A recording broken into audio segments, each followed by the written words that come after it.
โก้งการหูเงาซีรุ่งหรือสิดับเฮ็ดจะได้สมองน้องคิดว่ามีบอกพี่ก้องก้อยเขาคิดว่ามันเป็นตำนานก้องก้อยก็เป็นผีประเภทในตำนานในโซนบ้านเฮาเกินบ้านกับมีคือกันจุดขายคุมหูเงาตัวนี้เป็นยังมึงลองคิดดูนะผีลาวโกอินเตอร์ตัวนี้เหมาะกับครูหักไปที่บ่ได้กอดกันโดนไปเบิ่งเลย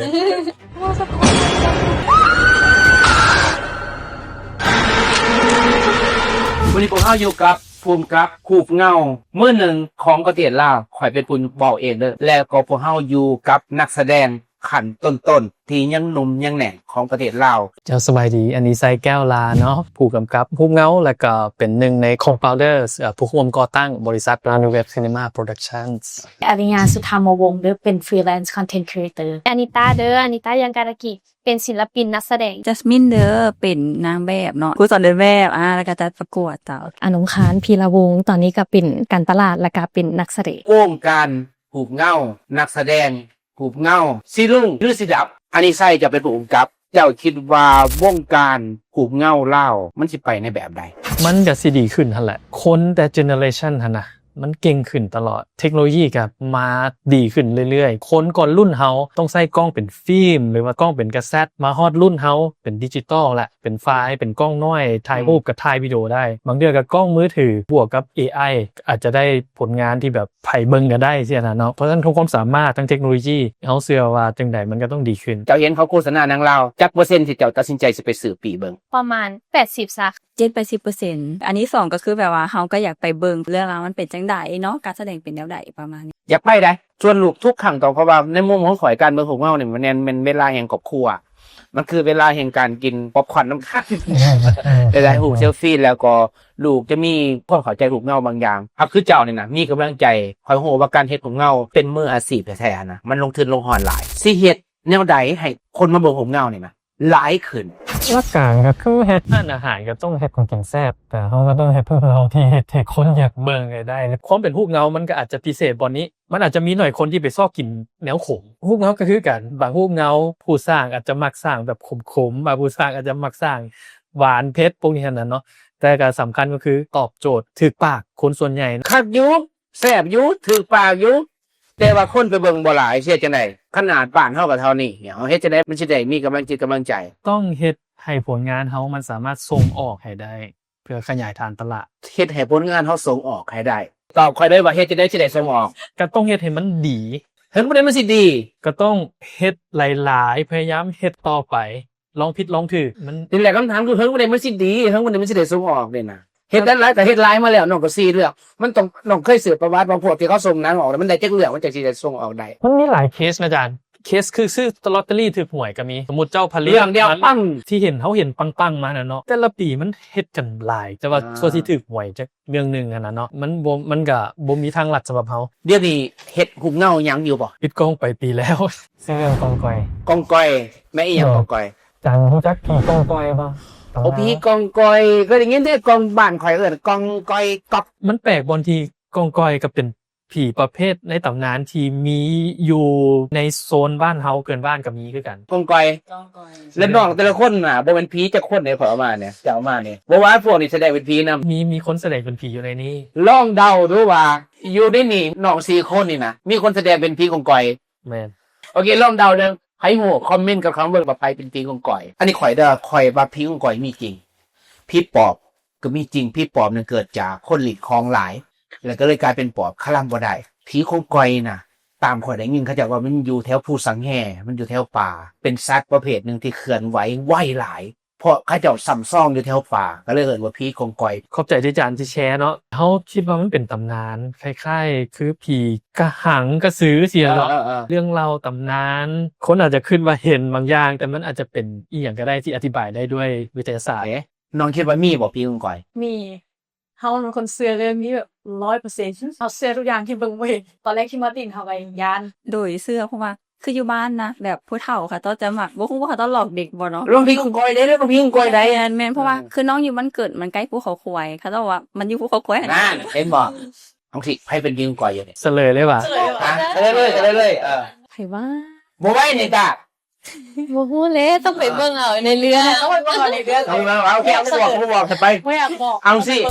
ในการแสดงคำนี้ อีกอย่างที่ยากที่สุด สภาพอากาศก็เป็นอุปสรรคหนึ่ง มันเป็นอย่างสภาพอากาศ ฝนตกทายบ่ได้เขาต้องพักเกาะหยุดเกาะไปเลยแปลว่าคิวนั้นอาจจะเสียไปครึ่งหนึงก็ได้เพราะว่าฝนตกเขาบ่สามารถไปถ่ายกลางฝนได้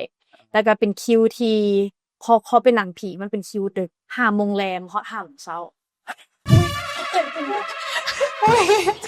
หามุ้งเล่นหามุ้งเสาเขาแท้ว่าจะใช่ อุปสรรคสำหรับเฮาได้มาหับบทเรื่องนี้เนาะเฮาก็จะได้มีการเวิร์กช็อปเพื่อให้การแสดงหรือว่าคนที่เบิ่งหันอินขึ้นไปตื่มโอเคเฮาสิถ่ายทอดจังไดให้คนเบิ่งรู้สึกอินหนังลาวก็เฮ็ดได้ สากได้ที่หนอคิดว่ายากที่สุด อาจจะเว้าได้บ่ละเอียดมันเป็นฉากที่เฮ็ดพิธีบางอย่างเพราะว่า พิธีตัดกรรมผีกองกอย อันนี้นี่ได้ แม่ อันนี้บอกได้ เฮ็ดพิธียังก็ เฮ็ดพิธีตัดกรรมผีกองกอยบอกเลยว่า มีหลายอารมณ์มีหลายรสชาติเดือดและก็หลอนแน่นอน ทุกคนอาจจะคาดบ่ถึงก็ได้ต้องลองไปเบิ่งบอกได้ซ้ำนี่สปอยหลายบ่ได้ ซีนยากสุดก็คือซีนไคลแม็กซ์ ใครแม่งเนี่ย มันจะเป็นจุดพีคของเรื่องเลย คือเป็นซีนที่แบบเข้มข้นที่สุดเลยในหนังเรื่องนั้น ถ้าทุกคนได้เบิ่งนะทุกคนคือแบบว่าเฮ้ยหนังลาวมันก็มีแบบนี้หว่า คิดว่าร้อนบ่ หลอนตั้งแต่ตอนแสดงเนาะ วันนี้ในกระบวนการทั้งหมดที่ถ่ายทำผมเราเนี่ยใส่เวลาจะเหมือน เฮาเอิ้นไล่เป็นคิ้วทายเนาะคิ้วทายประมาณ21คิ้วทายแต่บ่แม่น21มื้อเด้เพราะว่าเฮาก็ต้องมีมื้อเบรกเราต้องได้หยุดพักบ่ซั่นทางกายบ่ไหว สวีทคิว โดย ก็ได้คิดว่ายากสุดในการถ่ายของเราตัวนี้ ความยากของมันก็คือเฮาถ่ายในช่วงเข้าฤดูฝนนั่นนะก็ฮู้อยู่แล้วแหละว่าสิแม่นฤดูฝน แต่ว่าเฮาก็คิดว่ามันสิซอยสนับสนุนในงานภาพเฮารูปเงาเฮามันก็ถึงความด้านมืดเนาะเวลาเฮาเห็นท้องฟ้าที่เป็นฟ้าอึมครึมมานะมันเสริมบรรยากาศได้เพราะฉะนั้นเฮาต้องเสี่ยงเอาว่าอยากได้ความอึมครึมอยากได้ฝนหน่อยนึงแต่คันมื้อใดมันมาหลายก็ได้ถ่าเพิ่นอันนั้นคือความยากของเรื่องธรรมชาติเรื่องที่สองก็แม่นเรื่องที่ว่าเป็นพันธมิตรที่เฮาได้เฮ็ดเวียกที่เขาเอิ้น industry standard มาตรฐานอุตสาหกรรมกับจากประเทศเพื่อนบ้านในประเทศไทยมันจะมีโมงเวลาเฮ็ดเวียก12 ชั่วโมงสมมุติว่า6 โมงเช้า 6 โมงแลงลงแล้ว 6 โมงแลงแล้วนี่หมายถึงว่า5 โมงแลง5 โมงเช้า แม่น แล้วนี่นับว่าเอาเครื่องเข้าในรถแล้วปุ๊บอัตตูปุ๊บเช็คโมงแม่นบ่นะความกดดันเราคือถ้าเฮาก่ายโมงขนาดเนาะแม่นการไล่แต่ละเทื่อมันจะเป็น OT ซึ่งงบประมาณของรูปเงาเฮาบ่สามารถที่จะจ่าย OT ได้ อ๋อแหล่งเวลา แม่น บ่มีเนาะคำว่าหยวนตื่มอีก3นาทีแน่ตื่มอีก3ที่ในแบบสไตล์ที่เฮาเฮ็ดเหมือนกันเหมือน เงาลาวที่เคยเฮ็ดมาบางเทื่ออาจารย์ก็สิเคยแล้วเนาะ อ่า แต่มันคนบ่แล้วกับบ่เซาหั่นน่ะเนาะ โดยเฉพาะถ่ายน้ำลายคนแหละนัดเข้าไปตั้งแต่8 โมงเช้าจะถ่ายแต่5 โมงแรงก็มีคือกันนะ แม่น แต่เฮ็ดจังซั่นบ่ได้ของเฮาทุกอย่างต้องรันเป๊ะๆกดดันก็มีคิวที่เกินอยู่เกินด้วยความจำเป็นสภาพอากาศสิ ผมเล่าแต่ได้ยินข่าวมีนักแสดงจากไทยมานำว่ะ โดยแม่น รุ่นเดียวกับพวกเนี้ย แนะนำแมกกาด้วย ชื่อแมกกา เมกา โดยเป็นบอยแบนด์อยู่ประเทศไทย บอยแบนด์อยู่ประเทศไทยเขาเจ้าก็มีผลงานมาว่ะ เป็นศิลปินมักร้องเพลงแล้วก็เป็น วงชื่อวงหยัง โฟมิกซ์ หนึ่งในศิลปินจากวง Formix โดย สิมาเป็นตัวนักแสดงนำร่วมกันได้ยินข่าวว่าหูเงาตัวนี้น้องเป้าหมายว่าบ่เพียงแต่สายอยู่ในลาวอ่ะสิไปสายอยู่ไสแน่ ฮอตมือที่เขาถ่ายทำนี่เนาะมีคอนเฟิร์มมาแล้วแมนมีอยู่ประเทศไทยเมียนมาออสเตรเลียคอนเฟิร์มมาแล้ว ไปฮอดออสเตรเลียคุณภาพของหูเงาของฟิล์มเจ้าหลายปานใดละภาพเสียงและภาพเจ้าใส่ระบบอีหยังจังสิฮู้ว่าเจ้าสิไปฮอดสากลได้ ก็เขาก็เฮ็ดดีที่สุดที่เขาเฮ็ดได้เนาะอยากให้ทุกคนมาเบิ่งในรูปเงาเพราะว่าเป็นข้างมิตรที่แซมที่เป็นนักร้องเนาะแซมที่มิกซ์ให้รูปเงาเป็นระบบ 7.1 7.1 เป็นหยัง เป็นระบบเสียงเซอร์ราวด์ที่แบบทั้งอ้อมตัวและทั้งหลังทั้งหน้าทั้งข้าง คล้ายๆคือเบิ่งหูเงา 3D เห็นบ่ คล้าย เขาใส่แว่นตาแล้วคือก่อนเขาไปอยู่ในเหตุการณ์ ๆโดยเขาจะรู้สึกว่าเสียงมันอิมเมอร์ซีฟ เสียงแก้วโต๊ะข้างหลังก็มีเห็นตัว บางเทื่อมีคนยางมาทั้งหลังกับมาแต่ทั้งหลังเสียงเนี่ยอันเนี้ยคันถ้าไปเบิ่งอยู่บ้านหรือว่าถ่าใครถ่าเบิ่ง Netflix สมมุติว่าไปถ่าเบิ่งออนไลน์สิถ่าเบิ่งใน YouTube ก็สิบ่ได้ตัวนี้ต้องไปเบิ่งอยู่ คันเขาโฮงแม่นเขาเคยสัมผัสอารมณ์อยู่มันคือมีคนยางมาทางหลังจังซี่หั่นน่ะ แม่นอัน แต่ นี้ ได้ว่ากันฟินพี่กองกอยมากก็คุกมาสิก็ครับก็ได้ยินเสียง หลังก็สิบางเทื่อก็สิเหี่ยวหลังเบิ่ง อันนี้คือระบบเสียงที่เฮาประกันว่าเสียง surround โดย เสียงอ้อมโรงหนังเลย แม่น บ่ได้ออกแต่อยู่ในโรงแม่นบ่ เพราะว่าบางเรื่องส่วนใหญ่เขาเจ้าก็ยังเฮ็ดแต่5.1เลยอาจจะ อือฮึ เรื่องที่ผ่านมาก็เฮ็ดแต่5.1ตัวนี้เป็น7ก็มี อู้หาจำเนึงเดี๋ยวนี้เป็น7จำเนึงจุดขายของหูเงากองกอยแม่นหยังหนึ่งอย่าง หนึ่งก็คือความเป็นตาย่าน ความเสื่อ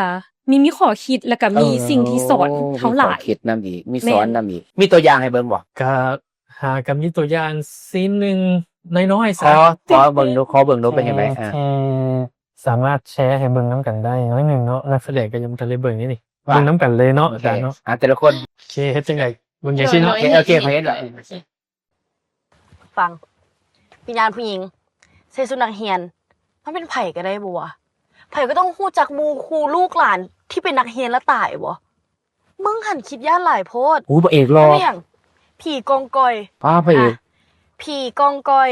นิทานลาวบูฮานโคตรเก่าบ่เสืออะเบิ่ง อ๋อบทเสือ มันบ่มีแท้หรอกมึง จิต แต่กูว่า ลองให้ป้าเขาทำพิธีก็ได้นะ ตอนหน้าก็ตอนสุดท้าย ก่อนที่มึงจะไปยื่นพอร์ตสัมภาษณ์ มึงลองคิดดูนะ ปิดตำนานช่องมึง ด้วยเรื่องผีกองกอยอะโคจะโห้งเลยเว้ย ผีลาวโกอินเตอร์ เอียนา ก็จะได้สบายใจ พวกเราก็จะได้คลิปใหม่ นั่งยังไม่ เผลอๆ สบายใจ ถ่ายติดผีขึ้นมาจริงๆอะมีแต่ได้กับได้ ไม่มีใครรู้หรอกเหี้ยมืดตายแล้วเนี่ย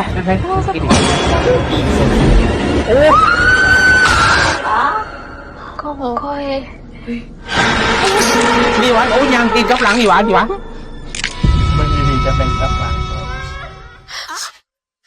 ในเรื่องมันบ่เชื่อเรื่องผี แต่ตัวจริงเชื่อ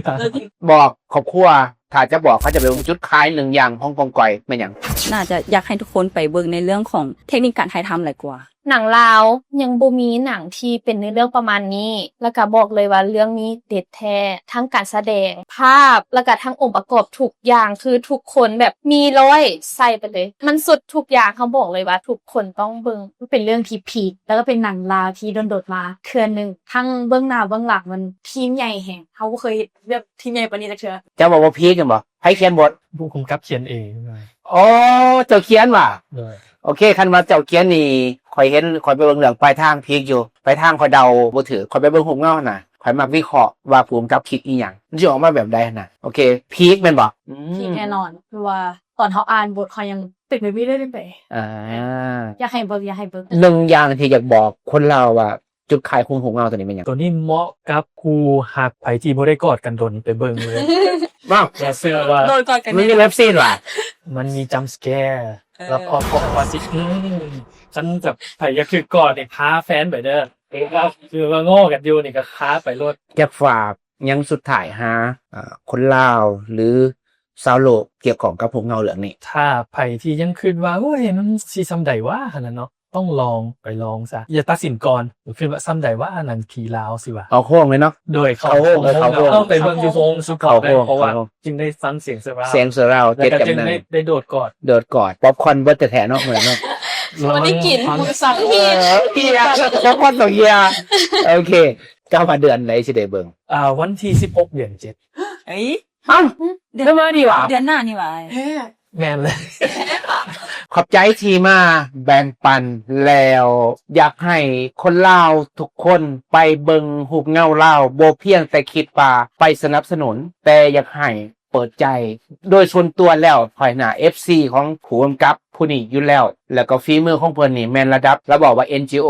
หมายถึงว่าสากลรับหูและรับห้อง บอกยังไงย่อมจากถึงราคาจะสูงแต่สากลย่อมจากคนนี้ และนั่งหุบเงาเรื่องนี้ถือว่าเราเป็นผู้กำกับเป็นผู้เขียนบทเองซึ่งข่อยเองก็ข่อยนักวิเคราะห์นักกำกับอยู่แล้วว่าเราสิดึงข่อยไปใสดึงข่อยไปแล้วข่อยอยากเห็นว่าเราสิฮักศอกตอนใดอันนี้คือสิ่งที่ข่อยสนใจอยู่แล้วฉะนั้นขอฝากคนเราทุกคนเดือน7หรือว่าเดือนกรกฎถ้าติดตามทั้งสื่อออนไลน์และอยู่โฮงหุบเงาทุกโฮงทั่วประเทศลาวและบางกอก โดยประเทศลาวประเทศไทยประเทศพม่า พม่ามี อ พ อส ม่า เตร อี เลี ก ยในวงจำกัดบ่แม่นทุกวงในออสเตรเลียแต่ว่ามี โอเค มีในออสเตรเลียนั้น โอเค ชุมชนคนลาวชุมชนคนไทยอาจจะไปซอบเพิ่นอยู่ออสเตรเลียได้ โอเคขอบใจน้องๆหลายๆขอบใจ ใจ